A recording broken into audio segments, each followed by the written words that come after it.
Chapter 9, Underground. After leaving Fish, Nathaniel decided to take another look at the silent mine, but on the way, a voice called to him from behind. Sally's voice. He turned. She was sitting on a bench at the corner, drawing something. She got up and walked over to him. "We're not supposed to be seen together," he said. "They could lock you up or cancel my bail." "So who gives a fig?" She took his hand and pulled to make him start walking with her. He was glad there weren't many people on the street in the heat of afternoon. In a few minutes, they had passed the last house and were on the road to the mine. Sally angled away from the road and sat on the ground in the shade of a large rock. He sat next to her. "What were you drawing?" "Just houses. They're kind of different from where I come from. I sent you some more pictures to a couple of magazines. I hope they like them." "I'll bet they will. Are you still doing tattoos?" "Sure, a few. Got to keep your business going for you. Annabelle doesn't like it, but she puts up with it." "How is Annabelle?" "Okay, I guess. She's not too happy, but we're getting to be real good friends. She worries about me a lot. She doesn't like me going to Madame Lamar's place. I guess I can understand why." "Really? You mean you're listening to Annabelle's advice?" "No, but I thought about it. Annabelle's nice. She told me a lot about you and her. She's not anything like my mom." "What was your mom like?" Sally shrugged. "She liked that corn whiskey." Then she pointed at a tree in the distance. It was a Joshua tree, twice as tall as a man, with outstretched arms. "See that? Before I came here, I never saw one before. Neither did Annabelle." Nathaniel laughed. "Neither did I. Sounds like between you and Annabelle, it's something special. No?" "Yeah, maybe so."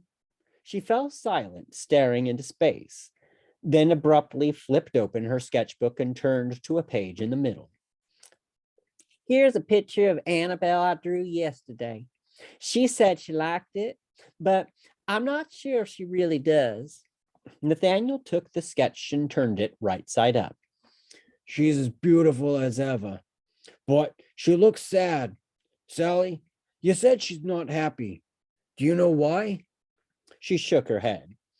"I guess she's some unhappy about y'all going to jail, but I think it's more than that. That night, she went to see Mr. Kramer." "Don't talk about that now, at least not till after my trial. You did what you had to do, Sally."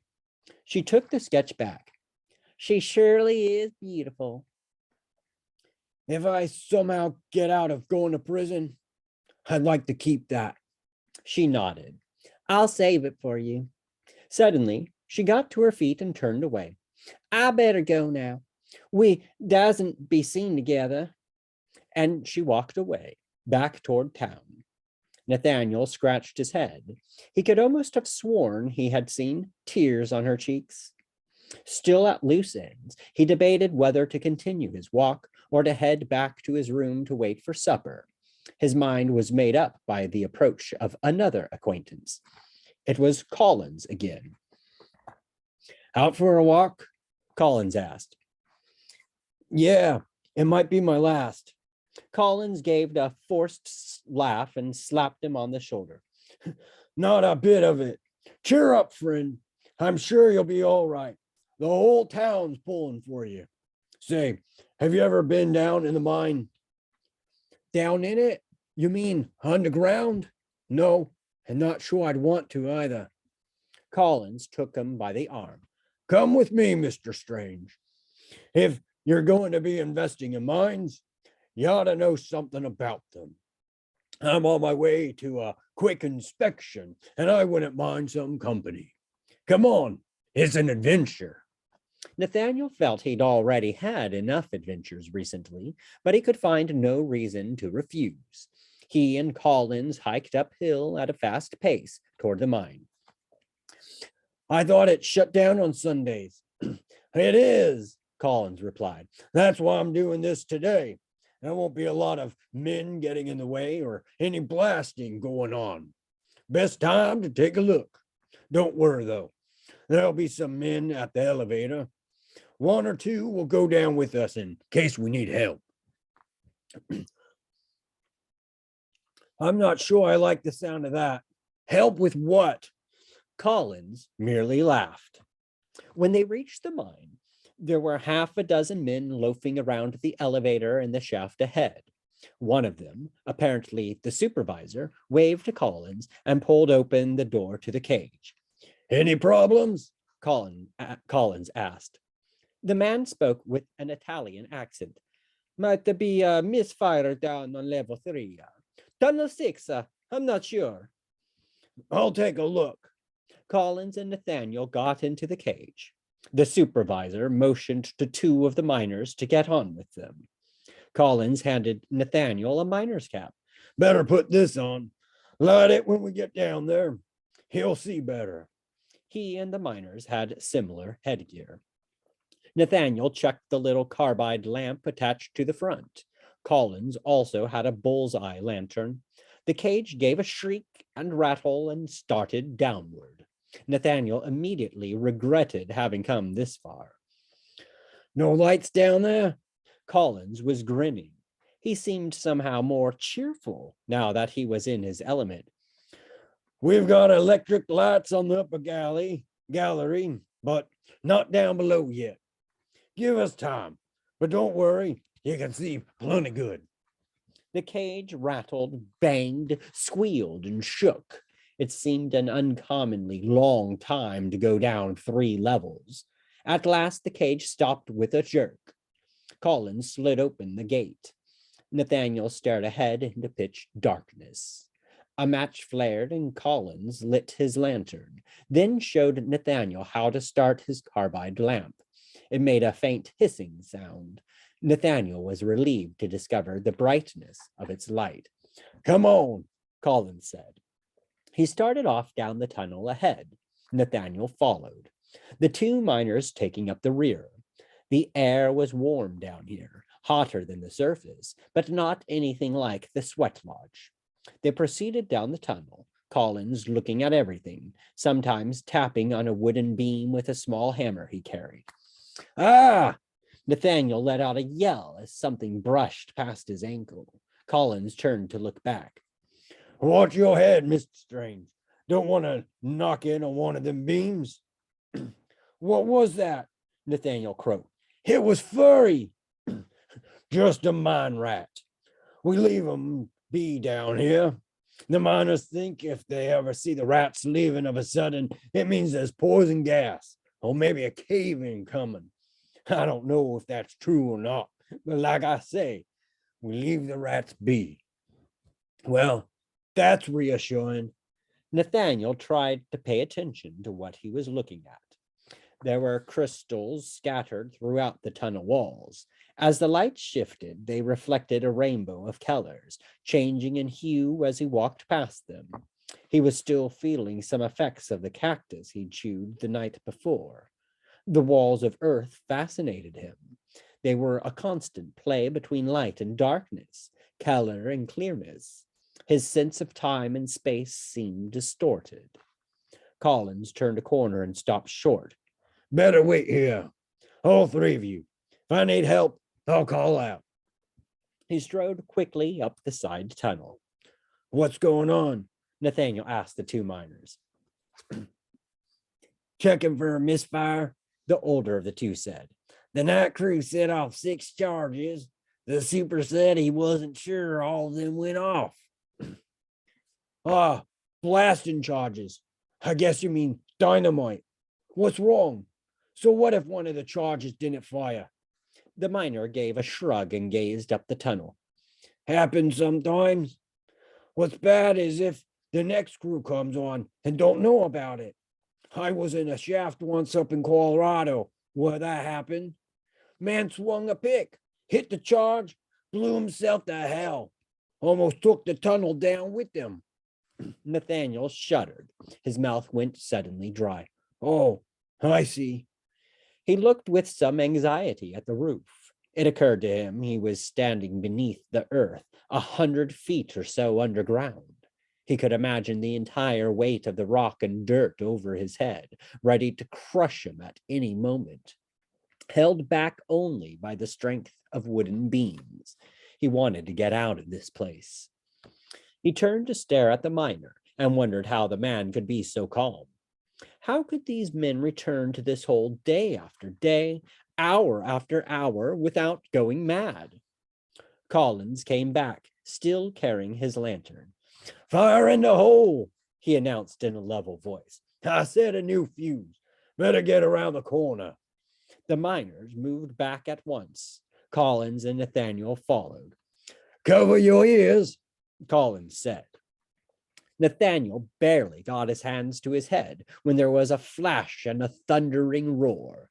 Nathaniel was sure his eardrums were gone. Collins waited till the dust settled and the echoes had stopped reverberating. Good thing we found that, he said. Come on, let's take a look. Nathaniel had no desire to survey the damage, but he had little choice. The three others went ahead, so not wanting to be left behind, he followed along until they reached the tunnel's end. He could see nothing but a pile of rubble.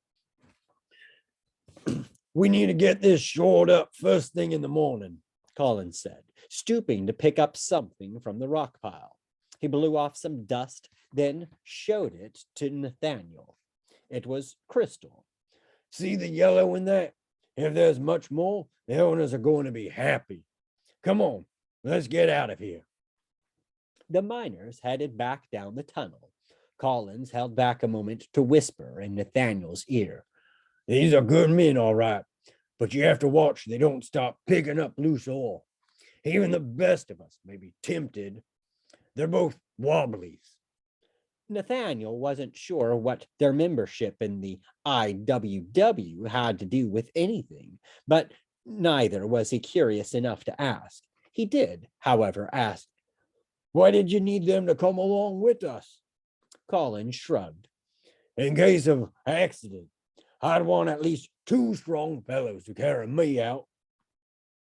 For the first time, Nathaniel fully understood the danger of this job. He was about to comment, but Collins spoke to the 2 miners. I won't be needing you boys anymore. You go on up and send the cage back down.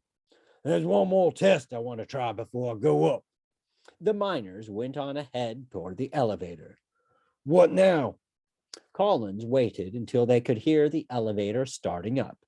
He sat down on the floor of the tunnel and shut off his lantern, so the only light was from the 2 carbide headlamps. Sit down a minute. We have to wait till the cage comes back down. It makes a lot of racket. From an inner pocket, he pulled out some papers and a sack of tobacco, quickly rolling and lighting a cigarette. He offered the makings to Nathaniel, who shook his head. Nathaniel sat down slowly with a feeling that something else was about to happen that he would not like. Don't worry, it's nothing dangerous. This is a little trick I worked out myself. It helps if you have good hearing. How are your ears, Mr. Strange? Still ringing from that blast. That should go away in a minute. He reached to a nearby wooden pillar and tapped it with his hammer. Constantly have to check for dry rot and fractures. The miners also listen for noises. If you start hearing a lot of creaking sounds from the wood, you want to get out of there fast. Means you're about to have a cave-in. I like to come down here when the place is quiet, all by myself, so I can listen for fainter sounds. I might detect a fault before anyone else does. Down the shaft, they could hear the squeal and crash of the elevator cage descending. Collins glanced in that direction. He stubbed out his cigarette on the ground. We should have the place to ourselves now. Down here, you can't even hear the stamping mill when it's going full blast. Today, we shouldn't hear anything at all. unless a rat squeaks. Turn your light off. He removed his cap and shut down his own carbide lamp. Turn my light off? Nathaniel wished he hadn't been reminded of the rats. Sure, just for a few minutes. It lets you hear better. Reluctantly, Nathaniel took off his cap and twisted the valve on his lamp. The hissing stopped. The light went out. It was utterly black, except for tiny stars that seemed to swim inside his eyes. Now, try to breathe as quiet as you can, Collins said. I want to listen. Nathaniel stared into the darkness, hearing nothing. He held his breath, then let it out slowly. This seemed to go on a long time. He thought he heard someone whispering in the darkness, a long way off. Then there was a faint humming that rose and fell. He took another deep breath. The humming stopped, but he could swear he heard someone speaking words he couldn't quite make out. He was startled when Collins struck a match and relit his lamp. Collins got to his feet. For a second there, I thought I could hear water dripping, but that ain't possible. No water out here in the desert. Anyway, there's no creak from the beams. Let's go on up. Don't bother about lighting your lamp. He turned to head down the tunnel toward the elevator. I thought I heard. Collins grinned and slapped him on the back. You might have thought you heard lots of things. Everybody does. Stay down here long enough and you start thinking you can hear people talking somewhere. You ask me, that's how all those stories got started about little men living underground. Nathaniel glanced back over his shoulder into the deep black. Are you sure there's not someone else down here? Only gnomes, Collins said. Back on the surface, Nathaniel shook Collins' hand and thanked him for showing him the mine. As he turned away, he felt deeply shaken inside. The mine was like the sweat lodge. The experience caused him to question the nature of his own reality and his own life. The mine, the underground, was different from anything he had experienced before this, a different world. He looked out over the city of Rhyolite spread below him and reflected that many of its inhabitants lived in both worlds, taking each for granted. He would take nothing for granted again. Back in town, he was surprised to find a crowd of people in the middle of the street at the intersection of Golden and Colorado. Dozens of noisy children ran and romped about. A cluster of men, some wearing suits and fedoras, others in less formal clothes with Western hats, contributed to the general commotion with cheers and yells and whistles. A cluster of women looked on from the outskirts. As Nathaniel grew closer, he made out a man at the center of the mob, riding a mule and wearing a black hat. He said something Nathaniel couldn't hear and tossed a handful of coins to the boys and girls.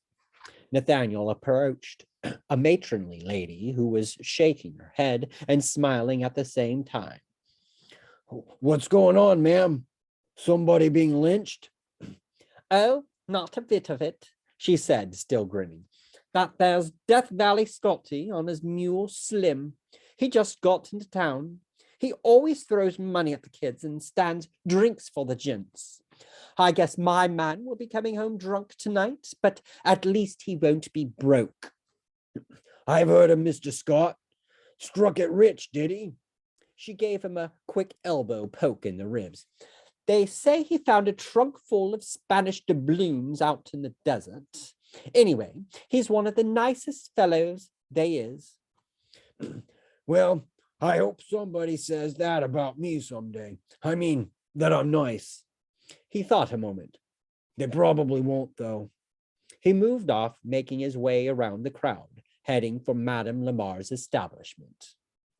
When he got to the house, the maid was setting up the dining room, using the madame's best dishes.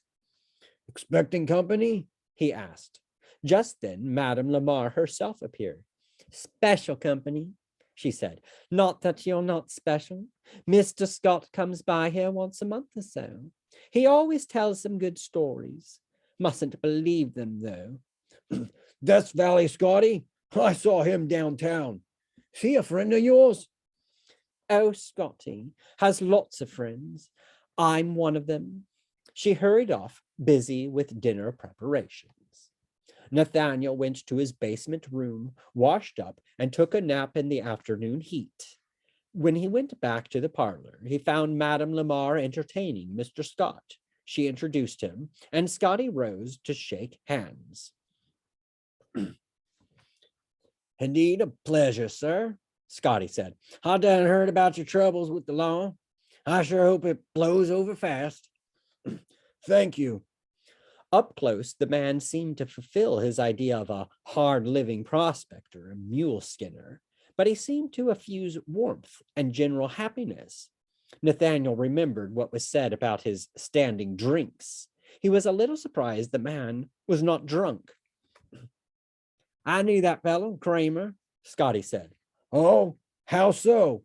Nathaniel was getting the feeling everybody in town had known Milton. I did a little business with him. You might say underhanded business. The maid gave Nathaniel a demi-tasse of coffee in a fancy cup and saucer. He took it with gratitude. He said, If I may be permitted to ask, what sort of underhanded business? Scotty looked a trifle embarrassed. He coughed into his hand. Well, he needed some raw gold ore for some reason. Don't ask me why. So I sold him some. I see. What would that have been? Some high quality quartz with free gold in it, worth maybe 1,000 a ton? Yeah, that sounds like it. Do you know whatever happened to it? Yeah, but we'll leave that aside, Mr. Scott. I asked merely out of curiosity. No need to reply if you don't wish to, but may I ask where you obtained this quartz in the first place? Scotty shrugged. Well, it didn't come out of my own mine, if that's what you mean. Fact is, I bought it from some miners, a little at a time. Oh, I think I get it. The miners smuggle it out of the mine, and you fence it for them. If you want to put it that way. Listen, do you know how little they pay those fellows? And the hours they work. Can you blame them for taking a little extra on the side? I'm only helping them out the best I can. Nathaniel glanced at the madam, who looked worried, as if she thought this might turn into an argument at any moment. Well, sir, I wasn't casting any judgments about the deal. I was only being curious. I hope you'll forgive me. Scotty laughed. I forgive him, man, but lots worse things than that. During the meal, Scotty lived up to his reputation as storyteller, regaling his hosts with tales of his days with Buffalo Bill and of lost mines and gun battles and wild Apaches. Nathaniel listened mostly without comment, except for an occasional word to urge him on. No doubt about it, the man was entertaining. After dinner, he and Nathaniel and the madam adjourned to the parlor for cigars and whiskey. Nathaniel wasn't surprised to see Madame Lamar light up her own cheroot. Then at the end of some story about Death Valley, the man leaned forward in his chair, giving Nathaniel a serious gaze. And would you, sir, perhaps be interested in making some small investment in my gold mine? Nathaniel caught Madame Lamar's eye across the room. She gave him a wink and an almost imperceptible shake of the head. He caught the hint. Well, Mr. Scott, I might surely be interested. But of course, I couldn't make any plans or commitments until after my trial. Scotty grinned. Well, of course, sir. I've forgotten that for the moment. Please forgive me. I ask you again after this unpleasantness is behind us. And he launched into another anecdote about the desert. Later, after he'd left for his hotel, Madame Lamar said, "Truly a sweet man, isn't he? But don't you go investing in that gold mine of his. I have it on good authority it don't exist. He seems to make a fair living by selling shares in it, though." Suddenly, Nathaniel felt extremely weary. He yawned and stretched. Yeah, I got the impression that man is a charming liar. Strange, isn't it? How one man can be a swindler who people hate, and another a double dealing card shop who everyone loves. It may be that Mr. Scott's gold mine exists only in his head, but he makes other people believe in it, and that makes them happy. His lie becomes a truth. So maybe he's not such a swindler after all. Now, I'm getting myself all confused. I believe I should go to bed. That evening, Nathaniel composed a letter to Annabel. He used paper and pencil provided by Sally. It said, My dearest Annabel, I've told you in the past my feelings for you. They have not changed, nor will they. But this letter is not about my feelings. It is about what I have seen and what has happened to me. When I was released from prison in Maryland, I was in a low state. In fact, I was surprised they let me go. Usually, murderers get more punishment than I. Though I knew I was not a killer or criminal, everyone, including you, believed I was. I was at a loss, knowing not what to do with myself. I had no idea what had become of you. I must say, the thought of throwing myself from the docks came to me more than once. My business was gone. I had no means of support or income. I spent several days wandering the waterfront, searching out menial jobs for enough money to purchase food and shelter. Did not always succeed. My health had suffered in prison, and I doubted I could survive long in this condition. Then one day, I encountered some drunken sailors. They were in a good mood and offered to share their fortune in the form of Demerara rum with me. I was happy to accept. One of them, in a bragging mood, stripped off his shirt to display the tattoo upon his naked back. I was instantly entranced. By the tattoo, I mean. It was an illustration of a Chinese dragon, lifelike in its rendition. It seemed all colors of the rainbow. Its wings extending to the fellow's shoulders seemed to beat the air when he flexed his muscles. I could all but sense the heat of flames issuing from its beak. Well, I asked the fellow where he had obtained such an unusual work of art. I expected him to tell me Hong Kong or Macau. Instead, he referred me to one Mr. Liu, who practiced his trade on those very docks of Baltimore. I had met in prison. I recalled seeing a similar dragon on the back of another man I had met in prison. On a mad impulse, I determined to seek out this Oriental master, though I could not have explained why. As it turned out, he was easy enough to find, but difficult to see. I mean by that, he was terribly busy with his work. There were customers, both men and women, lined up in his waiting room all day. There was a young Chinese girl. Later, I learned she was his daughter, who helped him by interviewing customers before letting them in. Once or twice a week, she discovered a drunk and shrieked at him in Chinese and English, and sometimes Italian or French, till the miscreant went away. Did I mention the clientele here were of multiple nationalities? She refused to let me in because I said I didn't want a tattoo. Truth to tell, I had not money enough for one anyway. I wanted only to meet the master and learn what I could from him of his art. You will recall I had been painting for years. I had also been introduced to the craft of tattoo on a crude level while in prison. The girl's name was Lu Sun. All the men called her Lulu. She was adamant that the master had no time to see me. I insisted I would return every day for the rest of my life, if necessary, until he agreed. In the meantime, I managed to take on a job loading ships, a stevedore, exhausting work for which I was not suited, but it brought in some cash. Every day after work, for 3 weeks, I went back to the master's studio. Finally, I told Lulu I had enough money to purchase a tattoo. She let me in. At that point, At that point, Nathaniel put down his paper. Why was he writing this? Would Annabelle or anyone else for that matter even care, should he decide to send it to her? He put the paper away to be finished later. It would be years before she finally read it.